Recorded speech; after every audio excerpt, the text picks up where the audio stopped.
Hi everyone, this is Matt Touchot in Intro Stats, and today we're looking at a problem from my textbook, Introduction to Statistics for Community College Students, and this is number 23 in section 3F. So this is a one population mean hypothesis test, and we're using randomized simulation to do the test. So we're not using a traditional method, we're using randomized simulation. So let's read the problem. We're going to use StatKey and Math 140 survey data fall 2015 to test the claim that the population mean average weight of Math 140 students is less than 160 pounds. So we have a data set involved here. You can get the data set on my website, matt-touchot.org. It's also for my Canvas classes that are, I usually have the website, I have the actual data set also in their Canvas. Okay, so let's take a look. Let's see, if you want to look at, let's say the Canvas, this was kind of what my students in Canvas see. So they have the problems, and there's the data right there. So we can open the data. You can push download right here, and then just open the actual data set, and it looks something like this. Here's our data set, survey data fall 2015, and we're looking at always enable editing. Now we're looking for the weights of the students. So we're looking at the weights of the students. So we're looking for weights here. Lots of data sets here. Kind of scroll to the left and to the right until you find weights. So there it is. It looks like column E, weight. How much do you weigh? Now we do want all of this data. We don't want to miss out on certain data. So we're going to go ahead and copy this whole thing, so you can click and drag it down, or an easy way to do it again is put your cursor above the data set till it turns into a downward arrow, and then click. And then again you can right click and copy, or you can push Control C. Okay, so there's our data set. We're going to need that. Alright, so let's see what the problem says in terms of the null and alternative hypothesis. It says we're testing the claim that the population mean average weight of Math 140 students Math 140 is our statistics class, is less than 160 pounds. Okay, so let's see if we can do that. Okay, so let's take a look.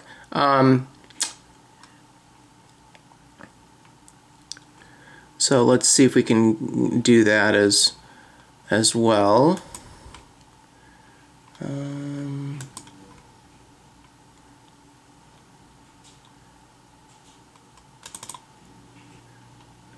just going to pull up the answer key here so we can kind of see.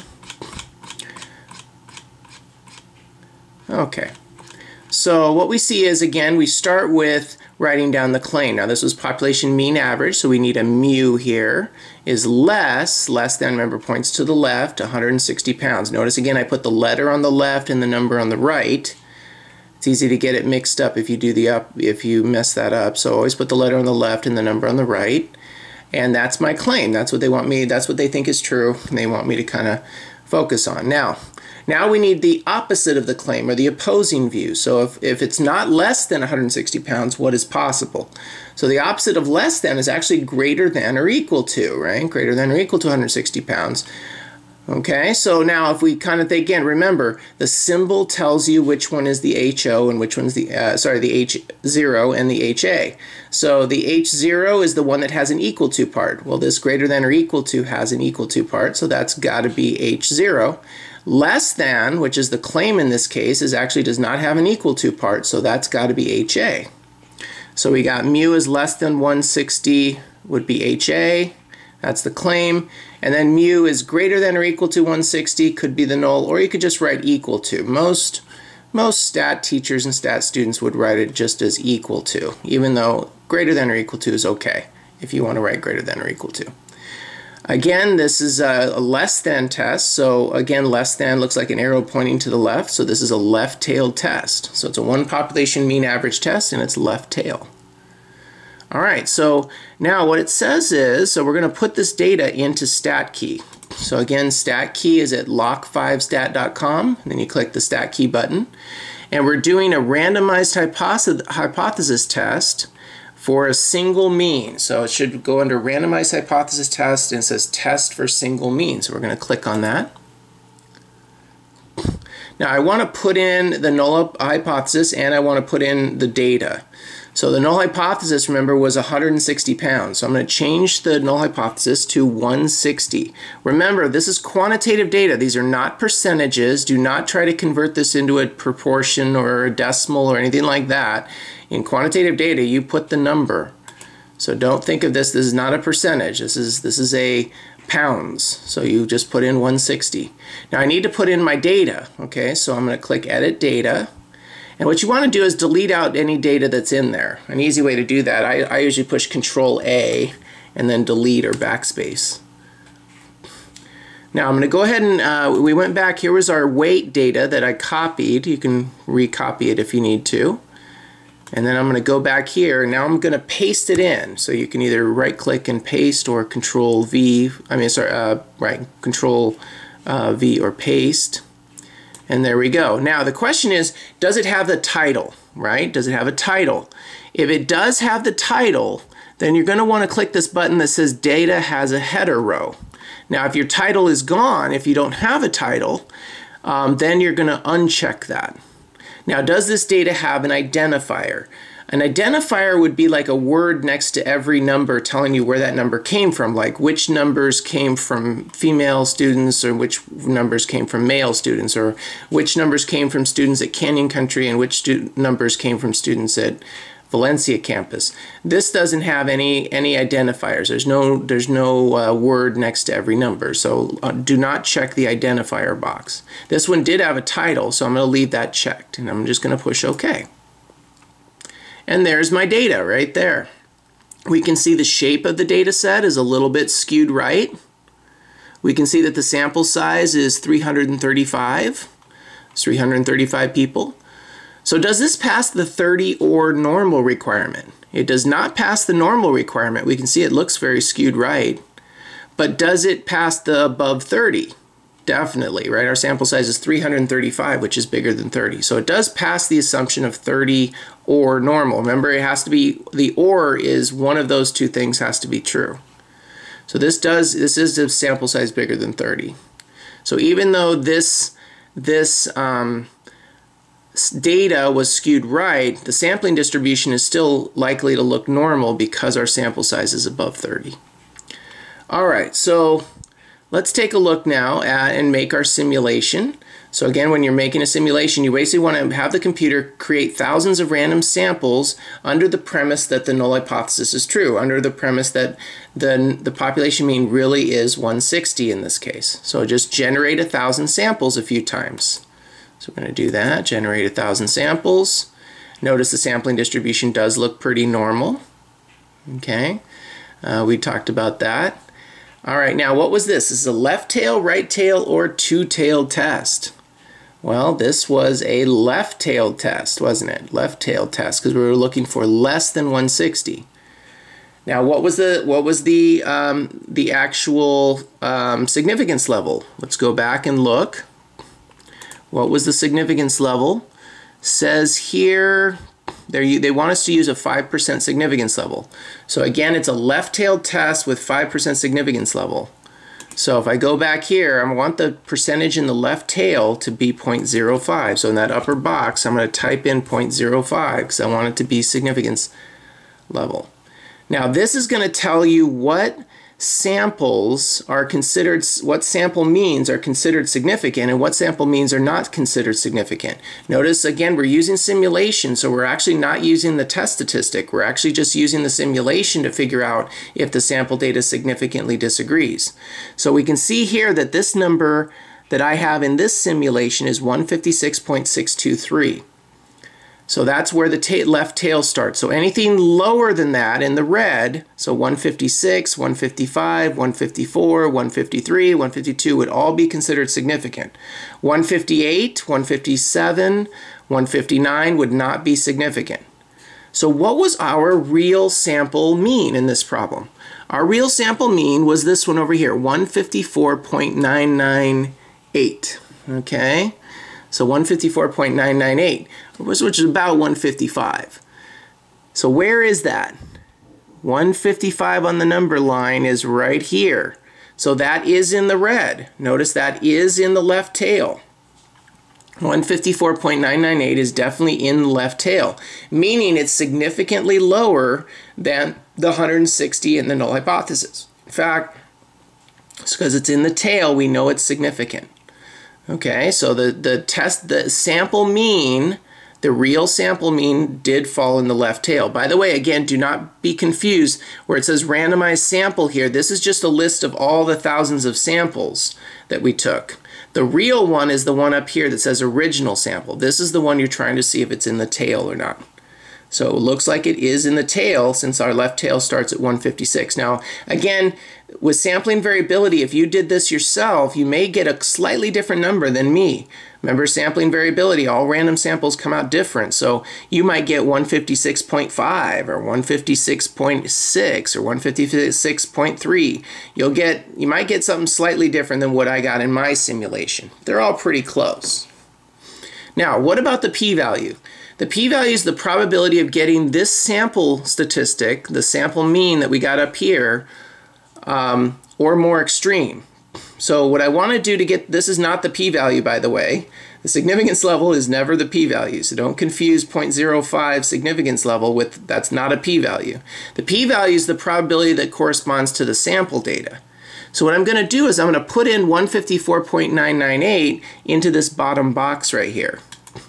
So 154.998. So you're always making two graphs, one with the tail, showing the tail and the significance level, and then another one showing the sample statistic, in this case the sample mean and the p-value.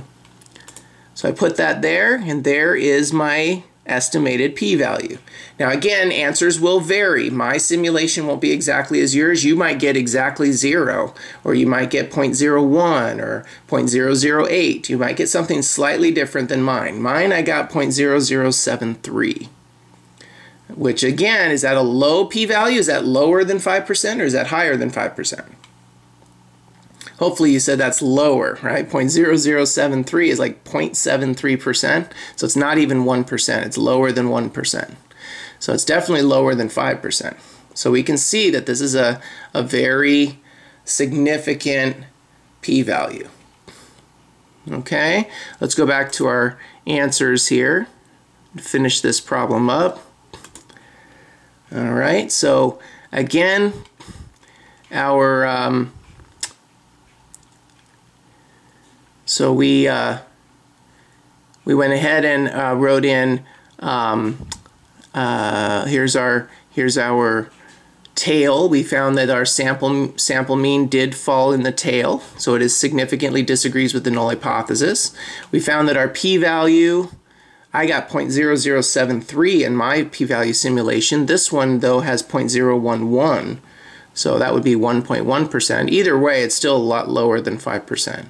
So is it unlikely to be sampling variability or could be sampling variability? Again, it's a low p-value, right? If you have a probability of something happening that's only 1% probability, it's probably unlikely to happen. So again, this would be unlikely to be sampling variability.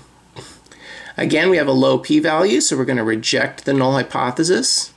Now, if this had met all the assumptions, there would be significant evidence to support the claim that the population mean average weight of Math 140 students is less than 160 pounds.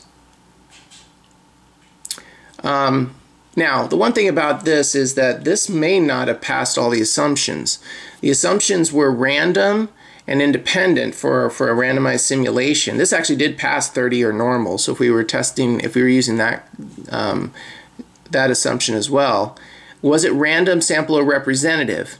Well, it was not actually a random sample. It was a census of all Math 140 students in one semester. If our population is all semesters, so what we're kind of asking ourselves is that one semester going to be representative of all semesters? And it probably is. So I think we'll probably go that it could be representative. Is it independent? Well, these students probably came from the same Math 140 classes, so it might not pass the independence marker. So even though we have a low p-value, this might not be as much evidence as we think because of it did not maybe not pass the independence. If it had passed, if we're assuming that they are independent, then it would have significant evidence to support the claim that the average weight is less than 160 pounds. Now, we don't need a test statistic, but the problem did ask us for a test statistic just to practice test statistics. We actually could have stopped the problem here. We don't really need the test statistic. So the problem said to go ahead and take the sample mean, 154.998, minus the population mean, 160, and then divide by the standard error. Well, where's the standard error? Well, if you go back to your simulation, you can see here, right here, it says standard error 2.13. Now, again, there will be some variability. Your standard error might be a little bit off from what I got because all random samples are different. On the answer key, let's see what it looks like. We got 2.204 is the standard error. So anyway, we subtract those two and then divide by 2.204, and we got about negative 2.27. So the sample mean was 2.2 standard errors below the population mean. That actually usually is pretty significant for a t-test statistic. We're probably okay with that. And again, that's kind of goes with the idea that we got a pretty significant. It was in the tail, and our p-value was low. The only snafu in this whole test was really the independence, whether this really passes independence or not. Okay, that's again one of those gray areas. This is kind of, if we assume that they are independent, then this would have significant evidence. Okay, if it didn't pass independence, then obviously that is a problem with the test. Okay, so I hope this was helpful. This was number 23 on section 3F.